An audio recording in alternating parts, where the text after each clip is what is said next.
اللہ الرحمن الرحیم السلام علیکم ورحمۃ اللہ وبرکاتہ۔ درس الفعل ماضی کا یہ چھٹا حصہ ہے جس میں ہم لوگ جانیں گے کہ فعل ماضی المجہول کسے کہتے ہیں، اس کی گردان کیا ہوتی ہے۔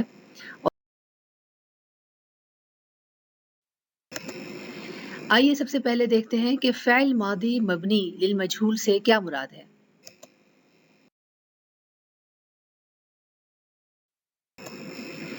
اردو کی جو درج ذیل عبارتیں ہیں ان کا ترجمہ بتائیں۔ اس نے لکھا، احمد نے لکھا، احمد نے ایک خط لکھا۔ اس نے لکھا کا ترجمہ ہے کتب، احمد نے لکھا، اس کا ترجمہ بنتا ہے کتب احمد، احمد نے ایک خط لکھا، کتب احمد رسالۃ۔ اب ان عبارات کا ترجمہ کریں۔ لکھا گیا، لکھا گیا خط یا خط لکھا گیا۔ اوپر کے جو جملے آپ نے دیکھے تھے، اس نے لکھا یعنی کتب، کتب احمد یا کتب احمد رسالہ، ان تمام جمل فعلیہ میں فاعل کا علم جو ہے وہ اسم ظاہر یا ضمیر کی صورت میں ہو رہا ہے۔ ایسے فعل ماضی جن کے فاعل کا علم اسم ظاہر کی صورت میں یا ضمیر کی صورت میں جملے میں ہو رہا ہو، وہ تمام افعال ماضی معروف کہلاتے ہیں، یا ان سے بننے والے جتنے بھی صیغے ہوں گے وہ معروف کے ہوں گے، ماضی معروف کے۔ یعنی پہلی مثال میں کتبہ کے اندر ہمارے پاس جو فاعل تھا وہ اسم جو ہے ضمیر کی صورت میں تھا۔ دوسرا جو جملہ ہے کتب احمد، اس میں ہمارا فاعل جو ہے احمد تھا اور ہمیں اسم ظاہر کے طور پر یہ یہاں پر معلوم ہو رہا تھا۔ جبکہ یہ جو جملے نیچے دیکھے ہیں آپ نے، جمل فعلیہ، ان میں فاعل کا علم ضمیر یا اسم کی صورت میں، اسم ظاہر کی صورت میں نہیں ہو رہا، یعنی فاعل مجہول ہے یا نامعلوم ہے۔ ایسے فعل ماضی جن کے فاعل کا علم اسم ظاہر و ضمیر کی صورت میں جملے میں نہ پایا جائے، وہ تمام افعال ماضی مجہول کہلاتے ہیں، اور ان کے صیغے جتنے بھی بنیں گے وہ تمام کے تمام مجہول ہوں گے۔ آئیے فعل ماضی مجہول کے متعلق مزید جانتے ہیں۔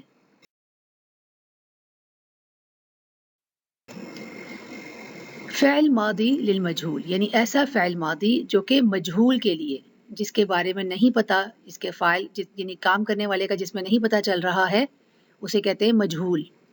مجہول جہل سے نکلا ہے، جہل کا مطلب ہوتا ہے جہالت، نامعلوم، علم کا نہ ہونا، یہ سارے معنی ہوتے ہیں۔ تو فعل ماضی، ایسا فعل ماضی یعنی ایسا فعل جس کے اندر ماضی میں کام ہونا تو ظاہر ہو رہا ہے، لیکن جو کام کر رہا ہے اس کا علم نہیں ہو رہا۔ فعل ماضی مبنی للمجہول وہ فعل ہے جو متعدی افعال پر مبنی ہوتا ہے، جس کے ساتھ فاعل اور مفعول بہ کا تذکرہ نہیں کیا جاتا، یعنی اس کے اندر نہ فاعل کا تذکرہ ہوتا ہے اور نہ مفعول بہ کا تذکرہ ہوتا ہے۔ اس فعل کا اطلاق جس اسم پر ہوتا ہے وہ نائب الفاعل کہلاتا ہے، یعنی جو بھی اس کے بعد اسم آتا ہے اسے آپ فاعل نہ کہیں بلکہ نائب الفاعل کہیں، یعنی فاعل کی جگہ اس کا نائب۔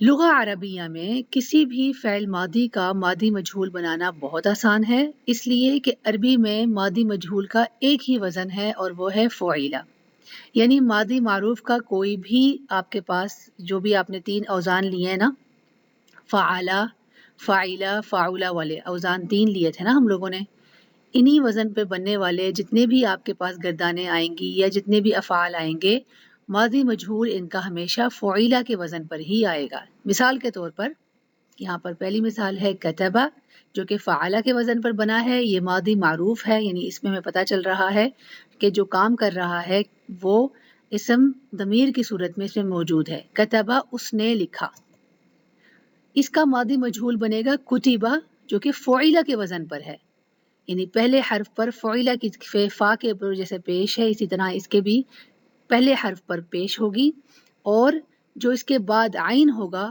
اس کے اوپر اس کے نیچے زیر لگے گی۔ اسی طرح ہمارے پاس کتبہ میں جو دوسرا فا کے وزن پر جو تا تھا اس کے نیچے کسرہ لگی ہوئی ہے، یعنی زیر لگی ہوئی ہے۔ تو کتبہ کا جو ماضی مجہول بنے گا وہ فعیلہ کے وزن پر کتبہ ہوگا۔ سمع ایک فعل ماضی ہے جو کہ فاعلہ کے وزن پر ہے، یہ ماضی معروف ہے۔ سمع، اس نے سنا، اس کے معنی ہیں، اور اس کا اگر ماضی مجہول بنانا ہے تو اس کے عین کلمہ پر تو پہلے سے ہی